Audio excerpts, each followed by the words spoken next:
Sir झुकाने की खूबसूरती भी क्या कमाल की होती है।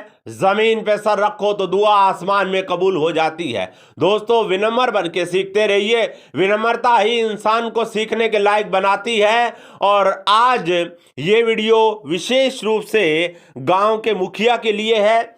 गांव के मुखिया को अक्सर भिन्न भिन्न कार्यक्रमों में जाना होता है, तो ये 35 पेज की एक स्क्रिप्ट है और इसमें भिन्न भिन्न अवसरों पर दिए जाने वाले लिखित में भाषण है। बहुत ही शानदार 17 स्पीच है इसमें। जैसे मुखिया को अगर किसी धार्मिक कार्यक्रम में जाना हो तो उसके लिए भाषण, फिर मुखिया को अगर स्वतंत्रता दिवस पर बोलना हो तो भाषण है, अगर सरपंच को गणतंत्र दिवस पर बोलना हो तो भाषण है, फिर जनप्रतिनिधि के सम्मान में कोई संबोधन देना हो, मुखिया का स्वाधीनता दिवस भाषण, अंतर्राष्ट्रीय आदि दिवस पर बोलना हो, मुखिया द्वारा वार्षिक उत्सव यानी स्कूल में वार्षिक उत्सव हो तो वहां पर बोलने के लिए भाषण लिखा हुआ है। अगर मुखिया पद का शपथ ग्रहण समारोह हो तो वो भाषण है।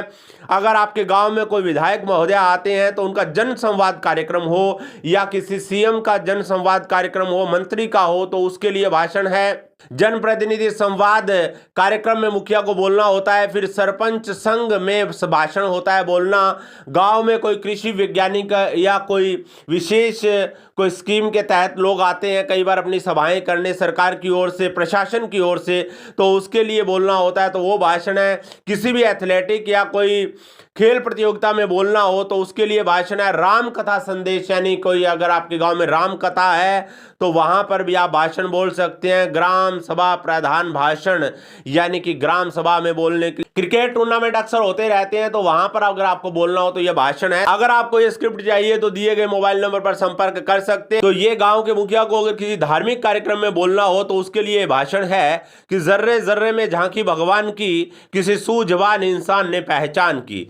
सबसे पहले आप सभी को आज के शुभ दिन की हार्दिक शुभकामनाएं। ग्रामवासियों की अगाध श्रद्धा और प्रेम की बदौलत हमारे बीच पहुंचे हमारे मुख्य अतिथि विधानसभा सदस्य का आभार प्रकट करते हैं।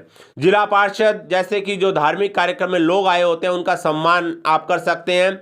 संतों की वाणी का गुणगान करने पधारे भजन गायक और वाद्य कलाकारों की कला को साधुवाद। और इस सत्संग कार्यक्रम की भव्यता के लिए सभी ग्रामवासियों, बच्चों, बुजुर्गों, नारी शक्ति, युवाओं और हर घर के आंगन की महक इन बेटियों को बधाई देता हूं या इनका स्वागत करता हूं। आज हम अपने संतों के इस पावन दिवस पर ऐसे संकल्प लें, समय का पालन करें, अपने काम से प्यार करें, बेशक काम छोटा हो या बड़ा। ज्ञान की बड़ी बड़ी बातों का बखान करने की बजाय व्यवहारिक बने। भारतवर्ष के महापुरुषों के जीवन से प्रेरित होकर परोपकार यानी दूसरों के लिए भी जीना सीखें। धर्म जाति के भेद से ऊपर उठकर समाज के लिए प्रेरणा बने।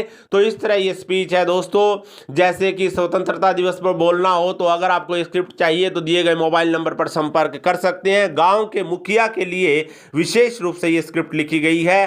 धन्यवाद।